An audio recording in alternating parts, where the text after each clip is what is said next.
So a final lovey-dovey couple of the evening, Helen Ivory and Martin Figura. Helen, her third poetry collection is The Breakfast Machine, which is out on Blood Axe. She's the editor for the Poetry Archive and deputy editor for Ink, Sweat and Tears. Last year, Martin published Whistle, which came out on Arrowhead. I said, Whistle! And a pamphlet, Boring the Arse of Young People. Sorry, Off Young People. That was a better title. And last year he won the Poetry Society's Hamish Cannon Prize for the best poem of the year in Poetry News. So, they got to know each other after Helen interviewed Martin for an article about the Norfolk poetry scene. He lives in Norfolk, that's why he knows him. Their get-together involved the police, unlicensed firearms, a frantic drive across the Norfolk countryside, and a rhododendron bush, so ask them later. And they moved in together before they even kissed, and I'm desperate to say this, and now, live from Norwich, Helen Ivory and Martin Figura.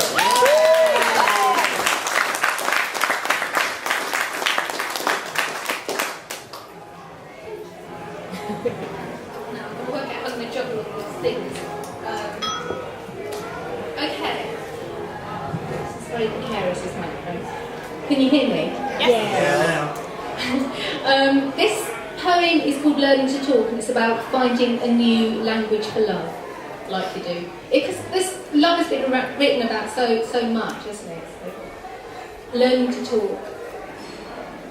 I pretend not to notice this new language I'm learning, let it creep up on me, timid like a feral cat. If I wrap my tongue around it like a lasso, surely it will try to get away, or lash out. And so I wait for the low, gentle purr to rise in my throat. I wait for these words to talk to you, my love. Already the claws have retracted. Already the soft pads of my feet itch to be tickled.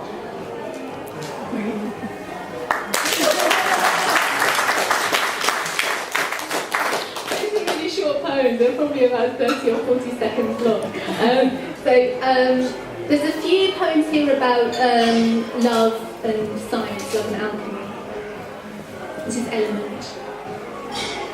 I think I have discovered the 117th element. I've been saving a space especially on the sketched out edge of things. I know its weight, feel its gravity, its restlessness, its itching to be something else. It's in the air we breathe in and out to each other, in love, passing particles of low heaven like a clever game of catch.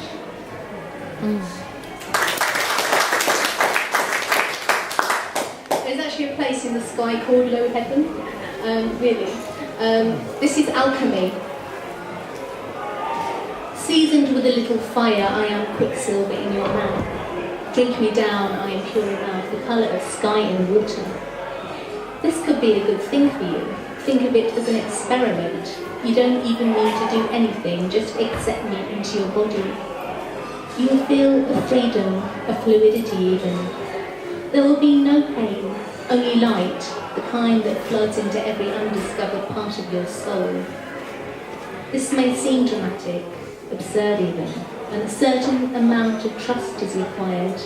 But don't worry, I'm only a woman, commonplace, like the moon, like breathing.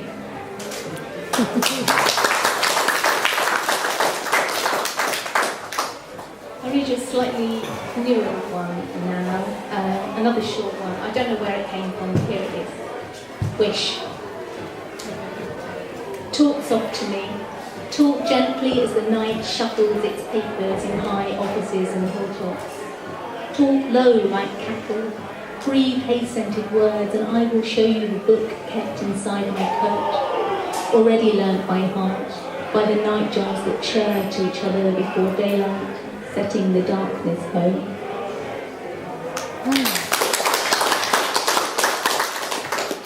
Okay, this is a poem about new and strange love.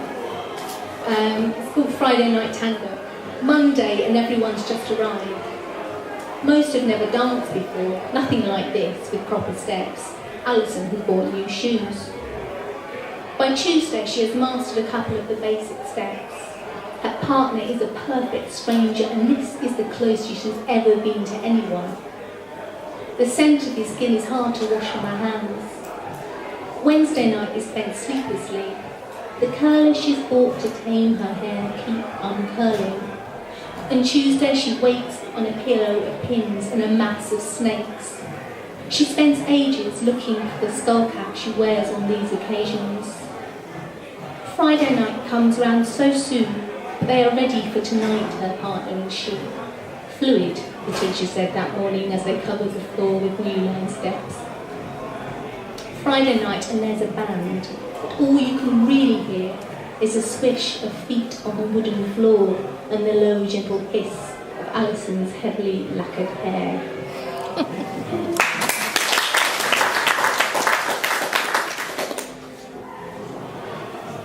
This is a poem about bad love. Just a man and woman speaking different languages. In the glass room. Her words were tiger moths. They eddied about his head and flared towards the cold glass walls. He spoke laughing birds. They gobbled up some tiger moths while chuckling to themselves. She cried snowflakes, a powdery blizzard that settled around the room in deep, soft drifts. She hollowed out a face and climbed inside. He watched in flummoxed silence that was nowhere to be seen. The moths bruised their wings, battering against the glass. Laughing birds rolled around, gleefully gripping their sides.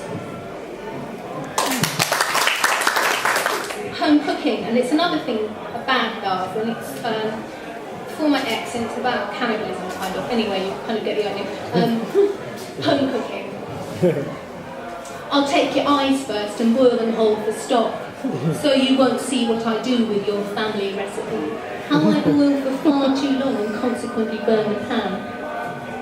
How I don't slice carrots but your fingers instead. I'll need a very sharp knife, but it can be done. Just think of the wonderful crunch those small bones would make. And consider the possibility of ears, how delicate on the plate. I'll reserve those for dessert, cover them with chocolate sauce, arranging them just so. I would serve red wine, an earthy, unoaked 99 with plenty of body I would save for such an occasion. I think it will be to your taste.